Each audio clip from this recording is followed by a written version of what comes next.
The Trump administration has launched a dramatic and controversial crackdown on green cards issued to immigrants from what it describes as every country of concern, following a tragic shooting near the White House. And in this detailed report, we explain the timeline of events, what has triggered this sudden escalation, which nationalities are likely to be affected, and most importantly, whether the massive Indian community in the United States has any reason to fear or prepare for potential consequences. So stay with us as we break down everything we know so far.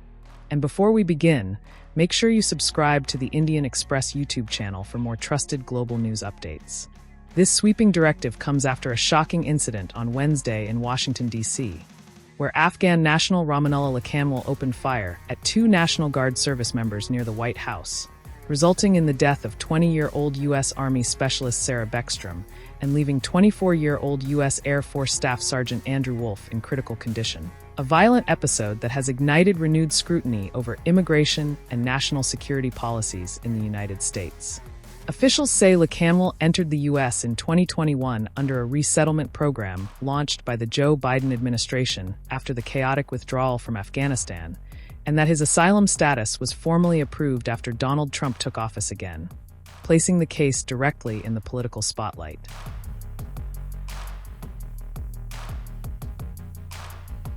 Reacting swiftly, U.S. Citizenship and Immigration Services Director Joseph Edlow announced via a statement and a post on X that at the direction of President Donald Trump, a full-scale, rigorous reexamination has been ordered for every green card held by immigrants from every designated country of concern, with Edlow emphasizing that the protection of the American people is paramount and blaming what he called the former Biden administration's reckless resettlement policies, declaring that American safety, in his words, is non-negotiable.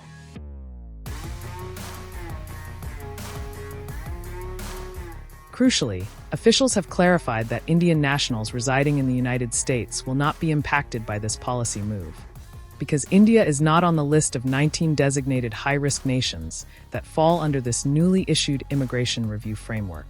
The countries included in the crackdown are Afghanistan, Myanmar, Burundi, Chad, the Republic of the Congo, Cuba, Equatorial Guinea, Eritrea, Haiti, Iran, Laos, Libya, Sierra Leone, Somalia, Sudan, Togo, Turkmenistan, Venezuela, and Yemen, the same group previously covered under a Trump-era travel ban reinstated by presidential proclamation earlier this year.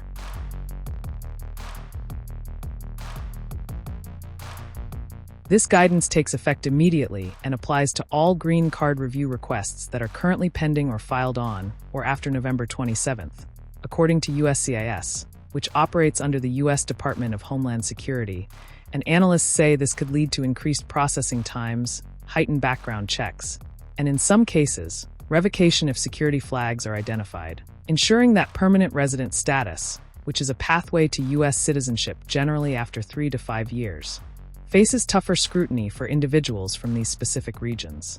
As the investigation into the White House shooting continues, the political and social fallout of this green card reexamination could extend over months, even years, and we will keep tracking whether additional nationalities could be added to this list. So make sure you stay informed and subscribe to the Indian Express for verified news that matters to you, from South Asia to the world.